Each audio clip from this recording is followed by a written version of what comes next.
us this week. We have a fancy light, we have a fancy background, and I kind of look like a floating head in this black shirt. But I'm into it. It's the best day of the week because today is the day that we talk about new comics. But before we get to a comic review, I'm going to talk to you about all of the comic news, particularly all the comic book movies that are coming out, the trailers that dropped. And so without further ado, let's talk comics and also comic news, which really doesn't have a good ring to it. So let me try that again. Without further ado, let's talk comics.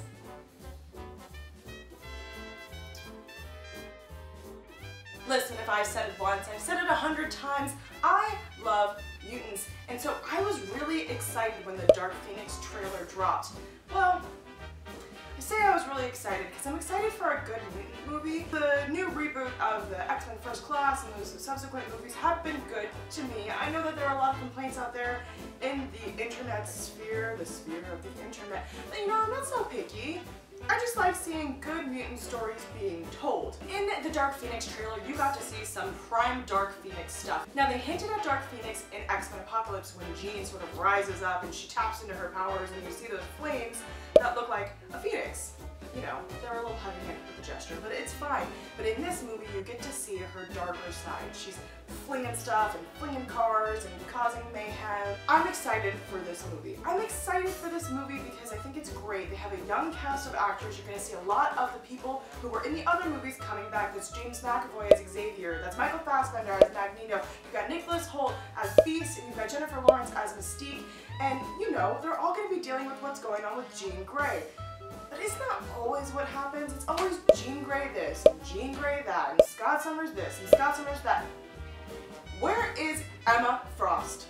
I'm waiting. I have been waiting. I'm upset. I'm upset. I'm upset because we've already had a Dark Phoenix arc.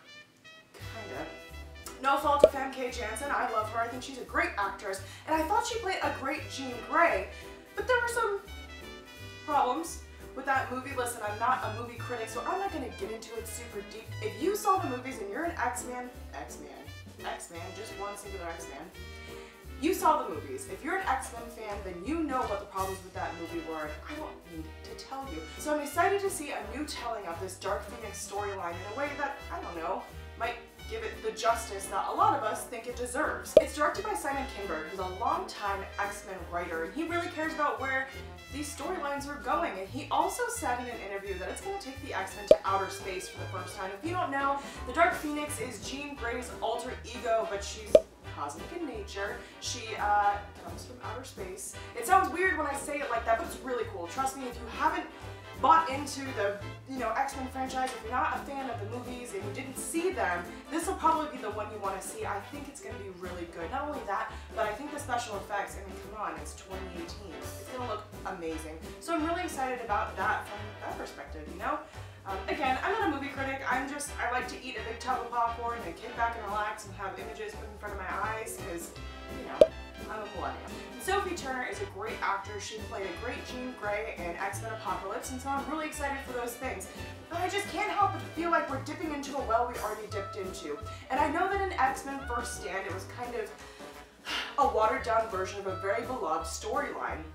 But it's just like, are we going to keep rehashing the same stories with the same X-Men characters over and over and over again until I'm old and I don't care anymore?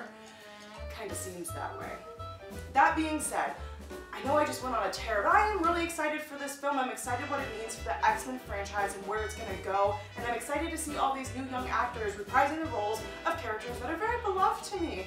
But in the meantime, I'm waiting for Emma Frost. I'm waiting for my cuckoos. I'm waiting for not Avengers Wanda Maximoff with dead Pierto. I'm still waiting how they're going to resolve that issue.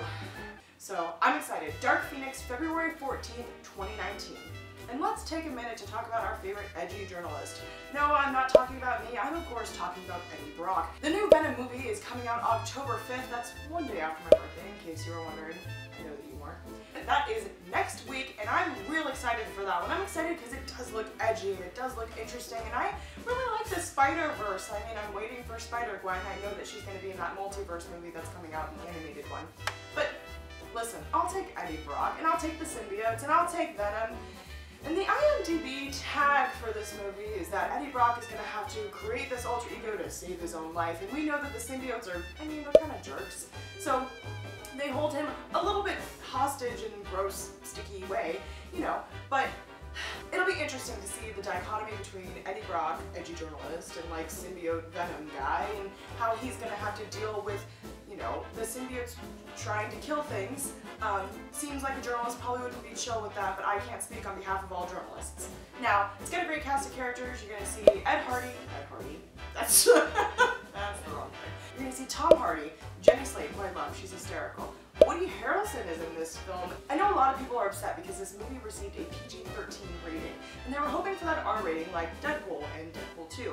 But you know what? I read a rumor somewhere on the internet that the reason why it stayed PG-13 is because we may see a certain young Spidey making an appearance in this movie, and it would make sense that they would want to keep it PG-13 so that way, you know, the kiddos could see it. So I'm interested to see where that's going, and you know, in the trailers you don't get to see Woody Harrelson, but there is a rumor out there somewhere on the internet that he's going to be Carnage, and I definitely want to see that. Now let's for real talk some comics. This week I have for you Heroes in Crisis by DC. As you can see, it's kind of shiny. And we have Stranger Things by... Alright, let's get that right. And also Stranger Things by Dark Horse. We're going to start here with Stranger Things. And Stranger Things jumps you right into what's going on in Season 1. Now Will Byers has been sucked into the Upside Down, and you know, at first he still hasn't quite gotten a grip on the fact that he's not at home. He's not in his actual home, he's just in the weird upside down version of his actual home. But you do get some good Demogorgon time. You see him a few times in this comic, and he's just as terrifying as he is in the show. You also get cameos by your fave, like Eleven and his friends, and it's all set up in the framework of Dungeons and Dragons, which is a game I've never played. And here I am giving you some lip about not watching Stranger Things at Season 1, and I'm trying to talk about nerd culture, and I've never played Dungeons and Dragons. It's fine, roast me at will. Spill a little. This comic was pretty interesting. If you like the Stranger Things franchise, you're gonna like this comic because it continues the story of all the things we couldn't see. And I'm really interested to know more about the Upside Down because during the show you just got kind of glimpses of it, and this gives you a more complete picture. And it's spooky. It's a spooky picture. And we have Heroes in Crisis. I knew this comic was coming out, but I didn't know it would be this good. And I know I say that a lot. I say a lot of comics are really good. Some comics are, I know that they're good, but they're maybe just not for me. This comic was really serious. It addresses all those questions that I often have about superheroes. What is it like if they were real people and they were fighting crime and seeing all these horrible, horrible things? What would happen to them? I mean, we have people like Harley Quinn who are already half insane anyway. I mean, she's brilliant, but she's insane. And then, you know, you have people like Wonder Woman, or Arsenal, or Booster Gold, or, you know, like all these people who fight crime and fight bad guys and see weird things, and you probably just wouldn't be alright after something like that. And this comic really addresses that. It addresses that kind of murder mystery style, which is something I am very into. Now, like I said, it has a more serious tone, and I mentioned Harley Quinn and Booster Gold because the comic starts out with those two, which to me is a little bit of an odd pairing. I mean, not a super odd pairing, but but to be the two main characters and a whole cast of characters where you've got Superman and Wonder Woman and Batman real up and close on the front, I wasn't prepared for so much Harley Gold stuff.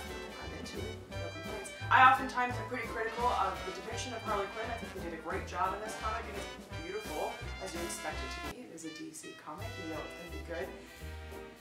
And you also see Superman, Wonder Woman, and Batman being everyone's favorite Triforce appearance. It looks like they're trying to solve what's going on and also are taking responsibility for all the supers. I'll warn you, there are some deaths of some beloved characters, and not in the way that leaves a lot of room for them to jump back. So that was a little jarring for a first issue, but it was really good. Very adult, very serious, and really made you think. It wasn't like the kind of comic where you just kick back and you're like, you know, ooh, look at the pretty pictures, gonna think about, you know, whatever, what I'm doing for the day, I'm using this to unwind. This comic stressed me out. So I wouldn't kick back after a long day with a beer and read this comic. Make sure that you're in the right frame of mind to read something like this, and also probably some trigger warnings for some mental PTSD. It's about superheroes with PTSD, honestly. That's what you're looking at. Alright, so I hope you liked this new style of movie. I'm hoping to talk about more nerd stuff. in the future, because I know I sit here and I review these comics, but I consume a lot of nerd culture stuff, and so I'm interested in talking with you about them. Let me know what you thought about this. Let me know if you're excited for Dark Phoenix and Venom. Also, National Comic Book Day was this week, which is one of those days where you just put a hashtag up and then everybody tweets about it. You know, but I dabble in social media, so I asked my Twitter followers, not that I have all that many, but what they loved about comic books.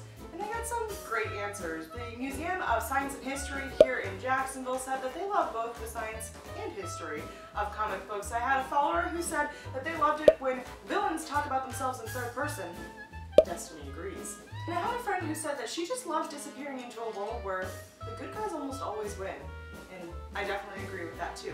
My favorite thing about comics is that it's both literature and an art form. I get to experience somebody else's art, which I think is a beautiful thing. And also, I love the community that surrounds comics. That means you guys here on YouTube and Facebook, and also the people at the comic book shop, and people at cons, and everybody I run into. You know, I think it's so great that everybody can come together over something that's considered nerdy. Just be great about it. I love the things that it's inspired. Costumes, art, movies, you know, all of these things, and I just think that's beautiful. Alright, and this is the time that I tell you I got these comics at Coliseum of Comics on Park Street in Jacksonville. I know you guys know, but listen, seriously, Amber and John are so nice at Coliseum of Comics, and they know a ton about comics. They can help you find something that you should be reading, but you're not for some reason. So you should go tell them I said hi, and find a new comic, and then tell me about it so I can review it later, okay? And that's it for this week. So this week I reviewed Stranger Things by Dark Horse Comics and Heroes in Crisis by DC Comics. And I'll see you guys next week.